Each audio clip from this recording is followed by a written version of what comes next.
Welcome to the podcast, Nicole. I'm so excited to have you here. Thank you so much. It's great to be here. You are in Toronto, Canada, which, in case nobody is listening in Canada, I follow Canadian therapists. And one of the reasons I'm so impressed is I love the name of your practice, Peace and Possibility. Delightful. Where did you come up with that name? What's the inspiration for it? Oh, thank you so much. Actually, the very first blog that I wrote is about the story behind it. Essentially, it was I did an exercise around values, Mm. and I came to peace as kind of like if I was at peace, that meant that everything else that I needed in my life to feel good would be there. I would be safe. I would be secure. I would be stable. And then when I started to kind of unpack the idea of peace, I thought about in terms of what I what I try to do for clients and what I've learned on my own journey is about how do we cultivate peace in our day to day, moment to moment. So sort of what Deb Dana refers to as glimmers and being in our ventral vagal state. Um, and then also, how do we make peace with the past? How do we make peace with, what's happened to us or what we didn't get that we deserved?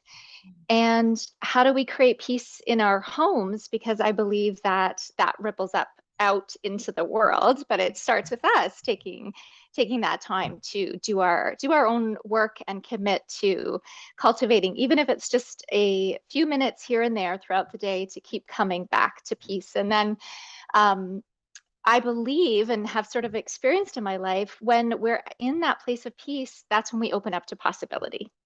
Oh, I love that. I love the way you phrase things. It's very calming. It's like a meditation. Like through this piece, that's how I can flow into possibility because what I resist continues, right? And so what you're saying is Right. finding peace with all the things that are happening around you. And so we Yeah. can do that therapy reframe of like looking for the possibility versus focusing on the things that should be different.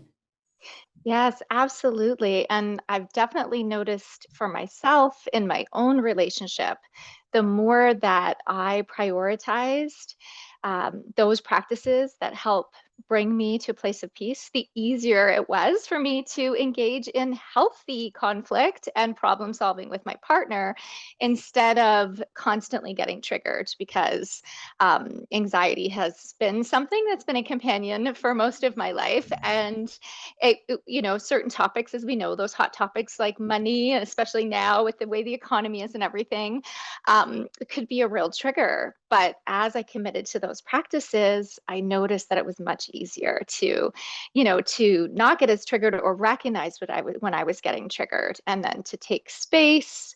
Sometimes I would do a little bit of reflective writing to see what is this about for me, right? So that I wasn't getting into that reactive mode with my partner. And that's something that I often talk to the women that I support about, is that because I work primarily with individual women, is not to blame them or me, as the entirety of the problem, but to empower us in terms of, okay, well, what might be going on here? How might this actually be an opportunity for us to do some of our healing or to, shift away from an unhealthy pattern, right? So I find that it's so like we have so much more self-awareness then, and we're able to be more reflective and to make those all important repairs when needed.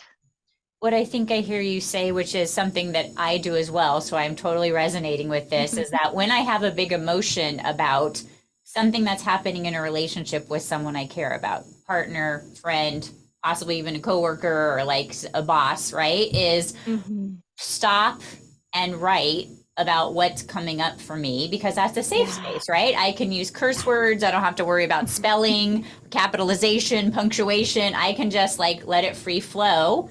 And then like Yeah. once you've gotten the emotion out on paper, like that's your container that's holding it, then you can sort of Yeah. like step back because you've emptied the vessel, right? And you can kind of do the Yeah. high approach of like, what's really happening here? What are the themes? What are the stories that are coming up for me that's keeping me trapped and feeling like I'm being victimized by this, which is always going to make me want to react versus respond, right? Yeah. And what you're Yes. saying is like just taking that pause, you can get that availability to kind of figure out, well, what's my need here? Like if this is Yeah. feeling so icky, how do I identify with what it is that would help me feel more connected and make this feel like something that's happening for us versus to us? Am I understanding that? Yeah, absolutely. Absolutely. And I I noticed as I was learning about conscious parenting on my mothering journey that that same type of approach was really helpful in my relationship.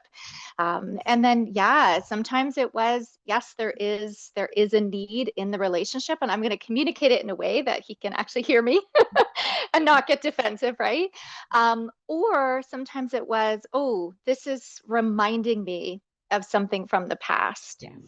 And so it's actually a younger part of me that's getting triggered. And so can I then support that younger part of me? Can I offer compassion to that younger part of me so that there can be that sort of separation or that discernment between past and present? What would that look like? So for those of us that are like, yes, yes, yes, I want all this, Nicole. Yeah. What does that look like? How do I offer compassion to that younger part of me that's still craving something that keeps showing up in my relationships? Right. Yeah. So, I mean, again, we can use the writing to do this. And it just sort of offering kind of that apology and that validation that unfortunately a lot of us didn't get or may never get from, a caregiver. Right. And so it's becoming sort of that wise, nurturing parent to ourselves. And, just saying, like, I'm so sorry that happened to you, or I'm so sorry you were treated that way, or I'm so sorry that was your experience. This is what you deserved. And coming back to that idea of identifying our needs, I think we, through this process, we can reclaim those needs. Okay? Is because I found this for myself on my own journey and working with clients. If we're not getting the need met, then not only will we kind of stuff it away, but there sometimes is some shame attached to it, Ah, okay. right? Like I shouldn't have this, Ah, right? So like if this you shouldn't can, still be coming up for me. I shouldn't still be right, triggered. I'm not 5 anymore. What's up with me? And then we build right, that in. yeah, yeah. Or if there's a particular if there's a particular need that we have for, maybe it's affirmation, right? Maybe it's really our love language, right? But because we didn't receive that, we almost have convinced ourselves that that's wrong or bad to need that because that's how we coped, right? That I don't need that. I'm fine. And so we put on those masks and we adapt in different ways. But if we can do that grieving work, then we can reclaim those needs.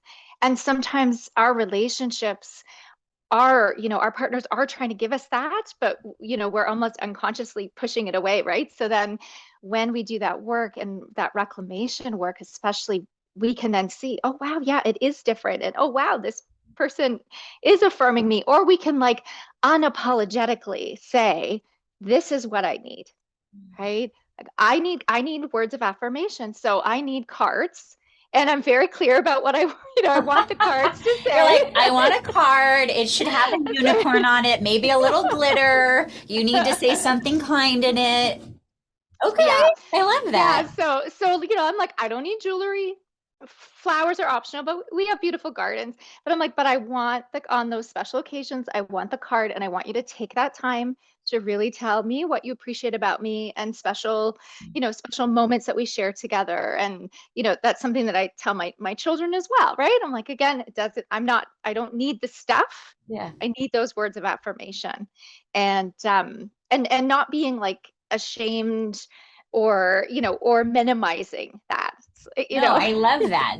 That was Yeah. exactly what I wanted to like hone in on because when I work with couples, we're so vague, right? And Yeah. then we're not getting our needs met and our partner will like try to guess what we might Yeah. want. And then when they get it wrong, they keep getting it wrong and then they give up and then we go in different corners. So what I love that you're Yeah. saying, which is going to make tons of people cringe that are listening to this, is get real specific about, so Yeah. the way that your partner will get it right is for you to Yeah. get real specific, don't imagine that they know what you want, right? Because when Yeah. you say, I need words of affirmation, they might be like, okay, so I guess that means I tell you that you're a good mom. And you're like, no, I'm thinking I want like a card that has Yeah. something on there that's solid that I can keep, that I can refer back to.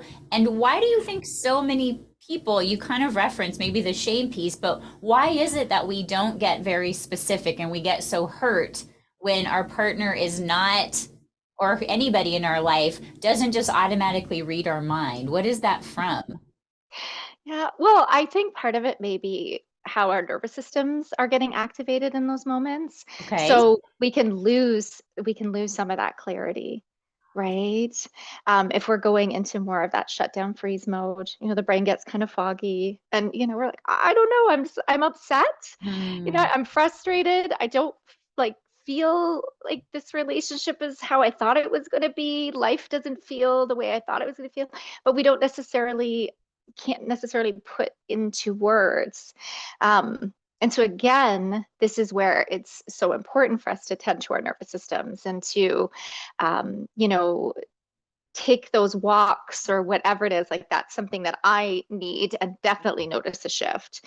But finding those little things, and again, it can just be a couple of minutes of putting on a song that you like, and you can either dance it out to it, or maybe you Mm. just listen to the music to it and you breathe deeply.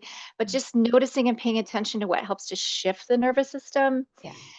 because then once we feel safe, then we're able to open up more, right, to what it is specifically, that we're needing. And sometimes I say, well, start with what you don't want, with what you don't like, Ah, right? Because okay. then you can, we know that easier, right? We're like, Yeah, no, yeah, that's not right. yeah. That's not filling the void, right? So then sometimes we can kind of work backwards from there. Well, if I don't like this, I don't want that. What's the opposite of that? Right? So you're giving us permission to not know it immediately in the moment, Yeah, that it's more than yeah, okay, because you and I both yeah, practice some Gottman method stuff here, where it's like, yeah, recognize that I'm getting hijacked, that I'm going into fight or flight or yeah, freeze or flooding, as we call it in the Gottman world, right? And it's yeah, absolutely okay to not stick in there and try to think when you don't have access to your brain power. Go take yeah, a walk, go do something soothing, figure out what it is that you don't want, your formula, which sounds fantastic. So then I can get to what I do want. And because I've taken the time to get grounded, you literally, because you're on the ground taking a walk, that I can yeah. come back and I can say, hey, I didn't know what I needed before. That's why I needed to take the break. I've got some clarity about what I'm looking for. Are you open to hearing it? And can we sort of co create what it looks like moving forward? Yeah, absolutely. And one of the things that I really appreciated about the Gottman's research was the importance of the break being at least 20 minutes, Yes. in order for that physiological soothing and that shift to happen. So I think that's really important for people to remember. Like it's not a quick, it's not a quick fix. We're not going to just, take a 5-minute break. We need to take at least 20 minutes, and we can't be ruminating Yeah. about the argument in our mind either, or calling our best friend and complaining about our partners, because that's going to keep us activating. So you're So not out on your finding, walk, like writing notes about what you're going to say to yeah, your partner about how they jerked you over yeah, when you get back. It's it's yeah, it's a being intentional yes, about soothing your nervous system so that, as you mentioned, it in the peace I come to the possibility. yes, yes. And sometimes part of that is looking at worthiness, right? Because we Mm. also struggle to ask for what we need if we don't feel worthy of it, right? So sometimes that's the piece, and checking in, like, how old am I feeling right now? Yeah, so we might be, physically, our grown adult self, but the part that's getting triggered and that we're reacting from is this younger part. And so it's also really hard to access and articulate what we need, right? When we're in that young space of, that little child that's really needing that comfort. And again, right, feeling safe so that they can risk, right? Because it is a risk. It's vulnerability to ask for what you need, especially I think a need like words of affirmation, right? Yeah. Yeah. And you've had to do your own work around that, which is why it's Yeah. even more meaningful when you say, "Hey, I'm a therapist, and I'm telling you what to do, not because I haven't walked the walk." And you are pretty open and admirably so willing to talk about your own journey. Yeah, I think it's so important. And of course, in a session, it's not about me and my, Right, right, right. but I think it is so important because we have this this kind of expert mentality out there. And I think it's kind of dangerous, right? Because Mm, you never get to that place where, you're going to know everything about something like healing and relationships. It's a lifelong process of yeah. growing and evolving and sometimes having some real hard challenges and struggles and difficult periods, but then can you grow and get stronger together? And I always want my clients to know that they themselves are the expert on themselves. And so, Yes. yes, there is these research-based practices, right, that we've learned and we can share with them. But then it's also filtering it through, their own experience, their own personality, their soul, and what resonates for them. Yeah, beautiful. Yeah. I want to shift a little bit and talk about something that you've written about that I think I've never had it as a topic on the podcast, but Okay. it's something that I've been wanting to talk about, and Mm, this idea of emotional load. So, can you talk mm. about what it is for people that are like, what did she just say? What is an emotional load, Nicole? So that emotional or mental load, right? So it's all that stuff generally women are carrying, the planning, the organizing, the coordinating, right? That unless it is made visible, um, there is often an unequal distribution of sort of work and responsibilities, which can often lead to resentment and burnout for the person that's carrying that load. um, but the problem is, as I said, if it's not visible, then it's it's inherent in how we've been socialized. Yeah, And I'm going to use that gender stereotype, and obviously there's sure. exceptions always, but generally women have been socialized in that myth of patriarchal motherhood, that we should be doing it all and we should be doing it perfectly. And whereas you know slowly and with backlash, we're trying to challenge that, because it doesn't just impact women, it also impacts men. And I did a lot of work for a number of years with men who had used abuse, and looking at the harm of what we refer to as toxic masculinity. So putting them in that box of that rigid or narrow definition of masculinity being associated with, toughness and, not being able to express vulnerability, and the primary kind of breadwinner or responsibility for the family, and how that doesn't help our men either.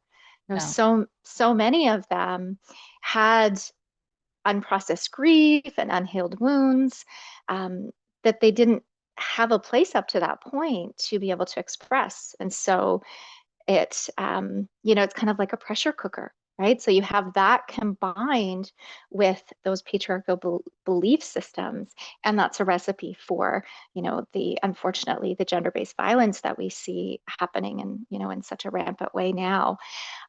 So I think it's important to hold that social cultural context in mind, so that couples aren't pitting against each other, right? Mm, It doesn't become a case of, where um, women are holding on to all of this frustration and resentment, and then just, mm, projecting it all onto their partners. Because that's going to push the partner away, right? yeah.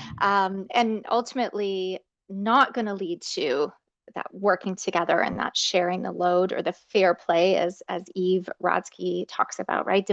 Equally dividing things up, having those conversations that recognize, as the Gottmans, talk about, we need to have a team mentality. We're in this together. It's not, me over here, it's we, right? So how would we, so if we're listening to this and I'm like, yes, I'm making all of the plans for Junior's attendance at a birthday party next week. I got the present. I'm making sure I'm taking our kids to the dentist. I'm the one who's planning birthdays for my mother-in-law. I'm also folding all the laundry and giving all the hugs. And my partner is, when I can hold them in a positive perspective, I know that they're not doing it because they don't care. It's because they're not socialized to understand how to nest in the way that I do, right? If we're saying it in a loving Mm-hmm. way. And Right. that's leading to some of the disparity. And so if I don't want to come at my partner, like you said, either passive aggressively or store things up and be, an explosion, is there something I should be recognizing for myself that's letting me get to a space where there's a red flag? And then what should I do once I recognize I have a red flag? Yeah. So I think the most important thing is to not blame yourself, right? To not Hmm. go into a place of I caused shame. this to happen. I enabled. I Yeah. didn't like set better boundaries, or like it's not just a Right. me thing, it's a we thing. Okay. Yeah, yeah. The other thing that I think is also really important, because I see this on social media, is to not go into a place of kind of defeat, like, well, this is just how it is, and this is as good as it gets, and we're just gonna we're gonna make light of it through joking, right?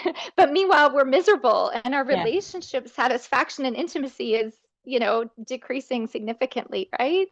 Um, so we need to not blame ourselves, but also realize that we're not powerless to change the dynamic. Hmm.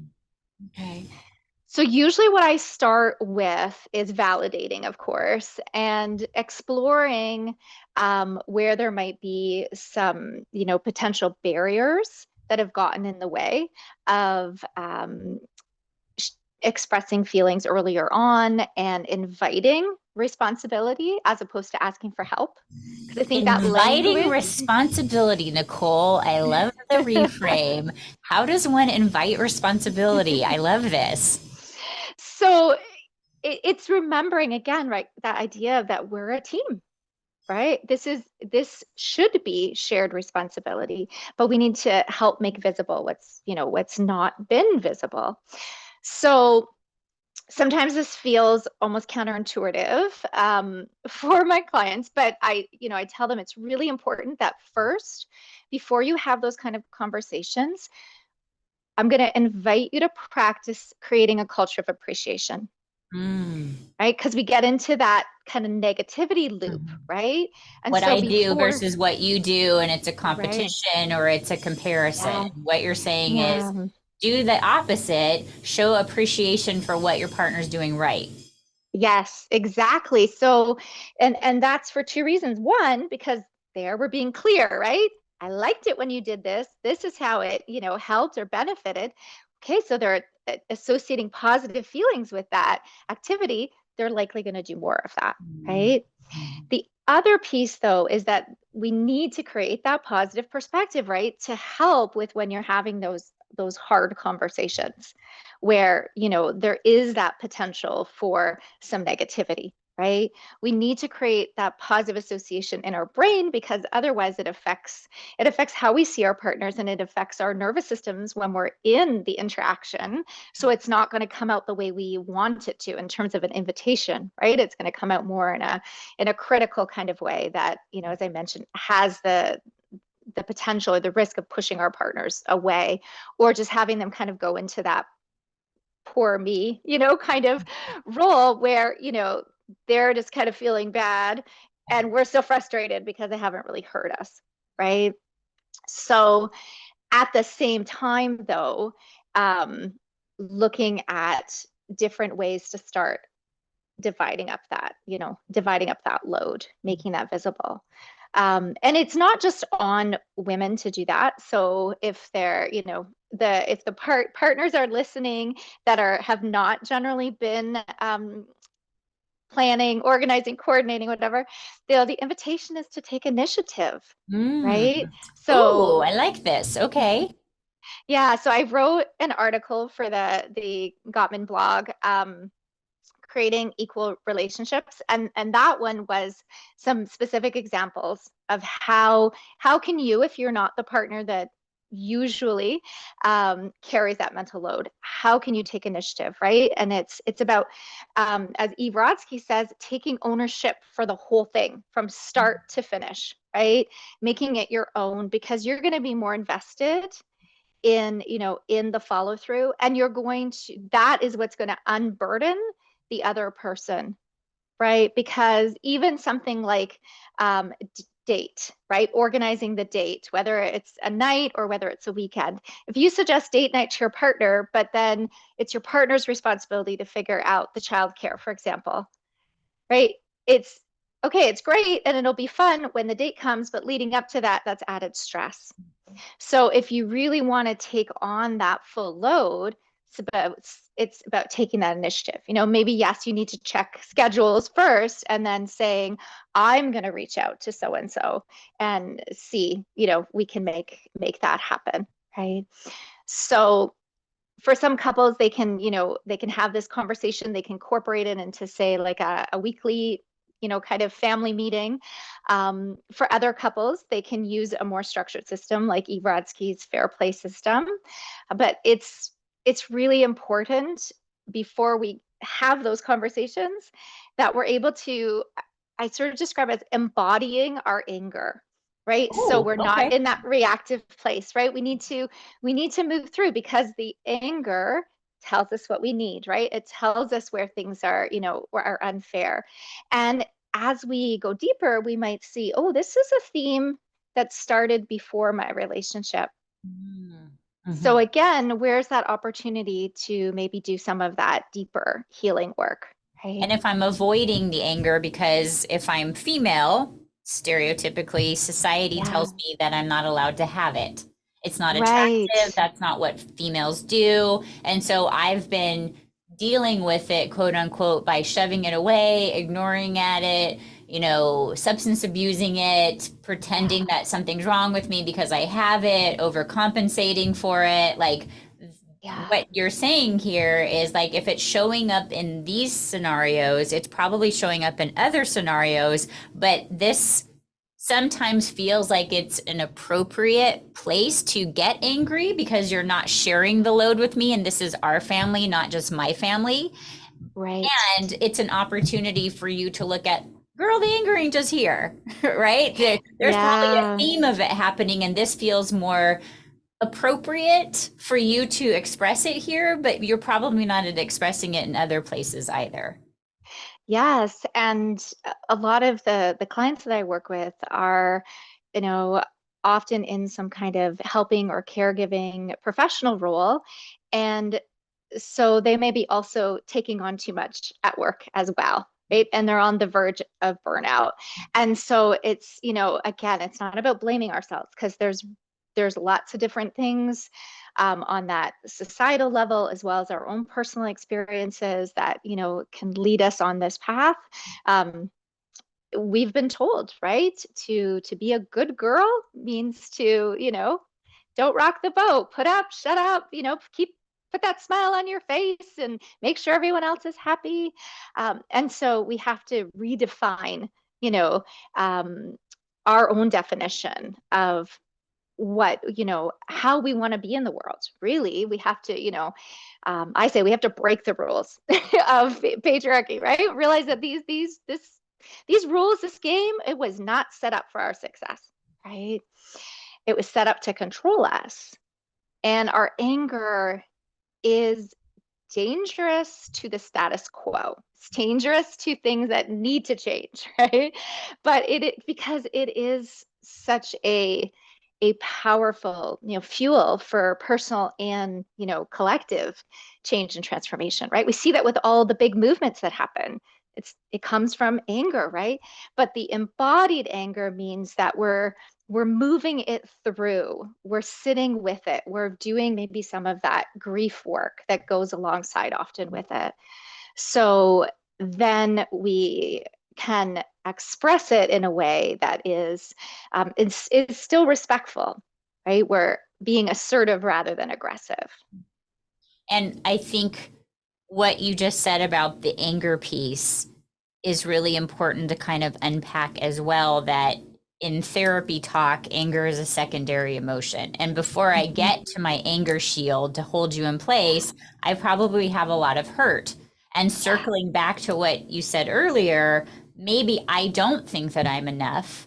And so I've been doing these things because I believe Mhm. that that might be the only way to keep you interested in Yeah. being in a relationship with me. And then that fuels the anger that, like, if I stopped doing these things, is it also going to disintegrate our relationship? And what am I going to think about myself if I find out that the only reason we were working is because I did everything? Yeah. Yeah, for sure. And it is one of the sort of, potential risks of doing therapy and that deep healing work is sometimes we realize because of, the attachment experiences that we had growing up, we've attracted someone who is really not healthy for us. It may not be a physically unsafe relationship, but emotionally it's not healthy. Um, and as someone does their work to kind of heal and grow and change their patterns, sometimes partners come along board, and other times the contrast becomes, so clear.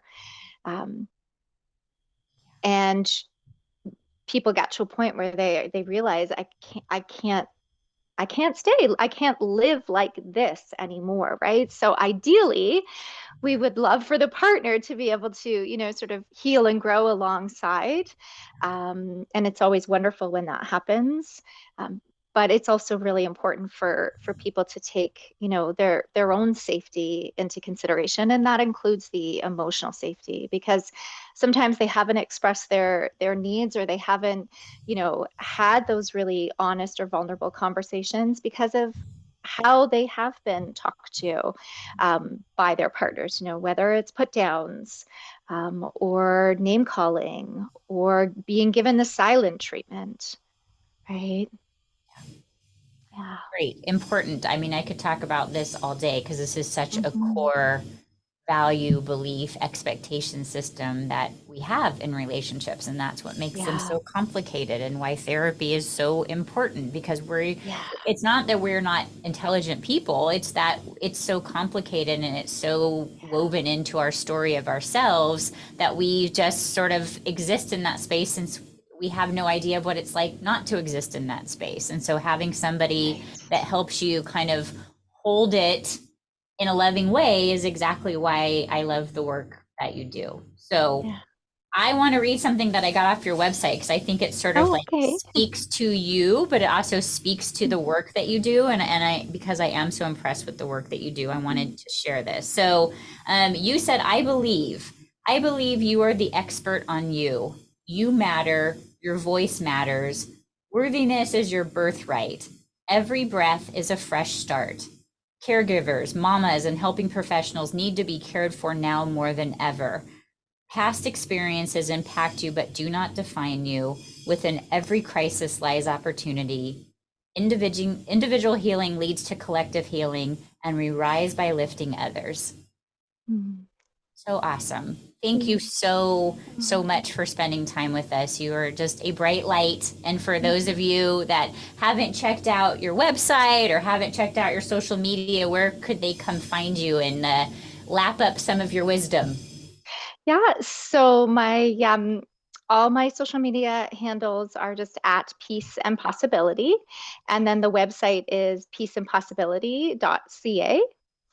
And if you search my name, Nicole Schiener, I have a Gottman author page, or you can find links through my website under the free resources section to podcast interviews that I've done, articles that I've written, as well as a number of free guides that I have, which the majority of the information in there is research based, but then also a lot of reflective questions so that, again, people can tune in to their inner expert. And that's the same with the blog that I have. It's kind of combines a little bit of storytelling with sort of a guided meditation with reflective questions, again, so that people can take a concept or a topic and then really do some of that kind of work of reflection and connecting, because there's so much information out there, right? And we can get overwhelmed and overloaded,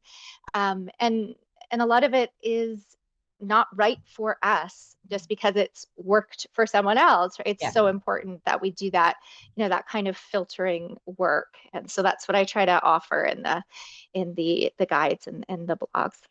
Yeah, your resources are great. We will definitely leave a link to all of that and to your articles that you've written for the Gottman Institute, because there's a lot of information and a lot of things we talked about today. You have resources there. So thank you so much, my friend. I hope we have you on the podcast again, and please keep doing what you're doing. I appreciate you so much. Oh, thank you so much. It was wonderful to be here. Okay, thanks, Nicole. Thanks. Bye-bye. Thanks for tuning into the D Spot. Find me, Dr. Dana McNeil, and my guests on social media using the links down below. Subscribe for new episodes weekly and leave a comment letting us know how and if you can relate, or what topics you'd like us to cover next. See you next time, and don't forget, going to therapy is cool.